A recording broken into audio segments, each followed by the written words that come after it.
साल 2005 की बात होगी। मैं उस समय एक ट्रांसपोर्ट कंपनी में मैनेजर के रूप में काम कर रहा था।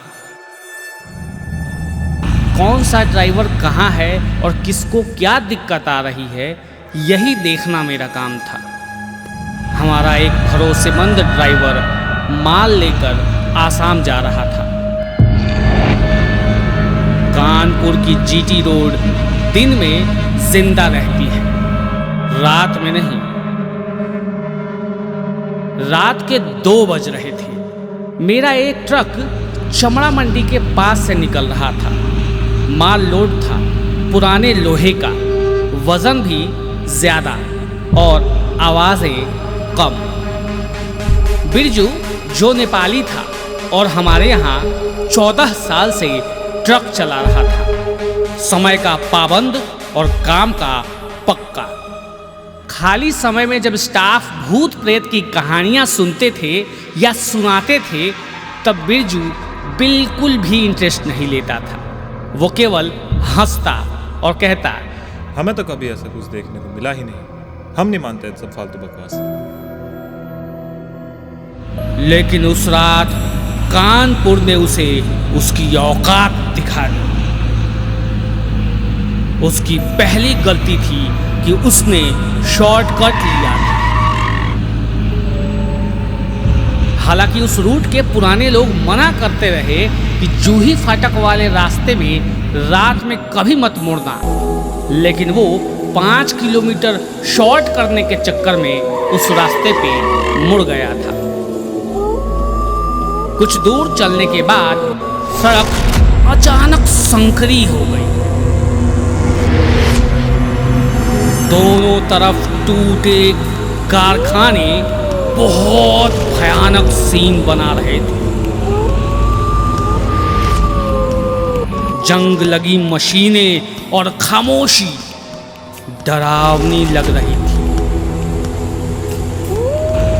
लेकिन बिरजू को फर्क नहीं पड़ता था। उसने अपने ट्रक में भोजपुरी गाना बजा रखा था।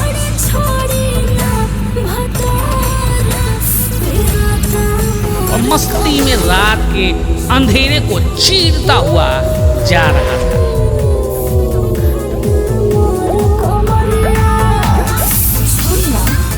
बिरजू था तो नेपाली, लेकिन उसको भोजपुरी गाने बहुत पसंद थे। उसका म्यूजिक सिस्टम अचानक बंद हो गया। उसने घड़ी देखी। पिछले आधे घंटे से घड़ी में 2 ही बज रहे थे। उसने नेपाली में कहा, घडी बिग्रेको छ यो मुजीको कुरा, आज बिगर्न पर्ने छ यो।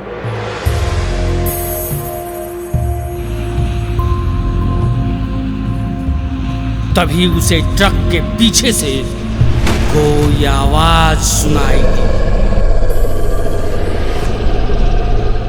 उसने ध्यान से सुना। ऐसा लगा जैसे कोई सांस लेने की कोशिश कर रहा है। उसने सोचा, हो सकता है लोहे की चेन हिल रही होगी। लेकिन फिर एक आवाज आई, भैया।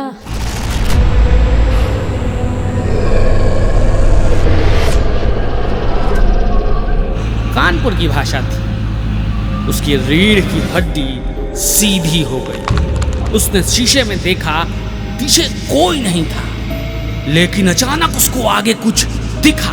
उसने पूरी ताकत लगा के ट्रक का ब्रेक दबाया। ट्रक के टायर घिसटते हुए रुक गए। हेडलाइट्स की रोशनी में उसने देखा, एक औरत खड़ी थी, सफेद साड़ी, चेहरा झुका हुआ।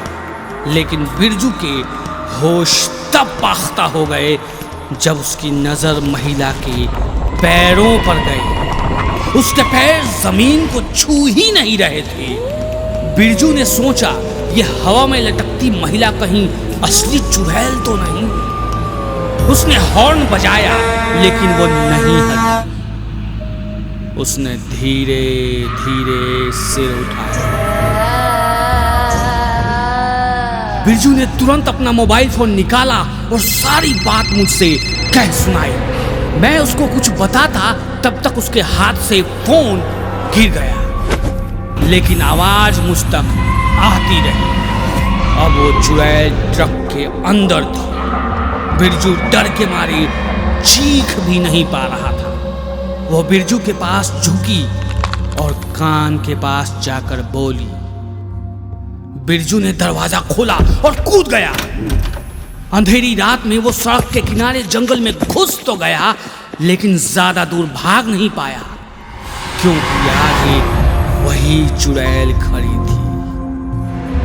बिरजू फुर्तीला तो बहुत था, लेकिन अब वो जान चुका था कि हवा से तेज वो भाग नहीं सकता। हिम्मत करके पूछा, कौन हो तुम? तभी उस चुड़ैल ने हाथ उठाया। उसके हाथ में एक पुराना अखबार था। बिरजू कुछ समझ पाता उससे पहले उसके सामने वो अखबार आ गिरा। खबर 3 साल पुरानी थी। उस पर लिखा था, ट्रक ड्राइवर ने महिला को रौंदा। महिला की मौके पर ही मौत, गर्भवती थी। बिरजू जान गया कि ये रात उसकी आखिरी रात है, लेकिन फिर भी हिम्मत कौन हारता है। वो वापस भाग के ट्रक में आया। फोन उठा के दोबारा उसने मुझसे मदद मांगी,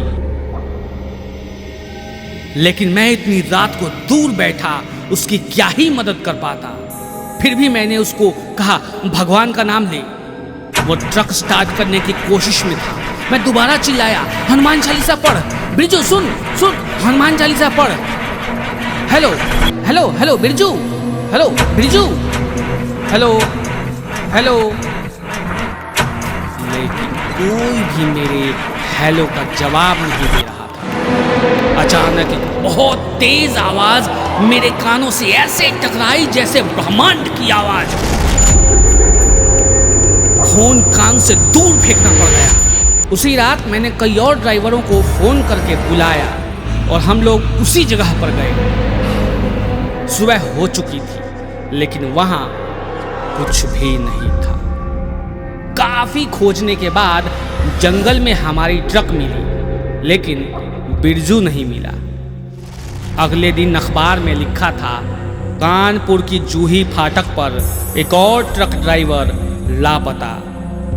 ये 17वां ड्राइवर है जो वहां से लापता हुआ। लेकिन सवाल आज भी वही है कि आखिर अब तक जितने भी ड्राइवर वहां से गायब हुए, वो गए कहां? न तो उनकी लाश मिली और न ही वो कभी मिले। तो आखिर कब सुलझेगी गायब होते ड्राइवरों की ये गुत्थी?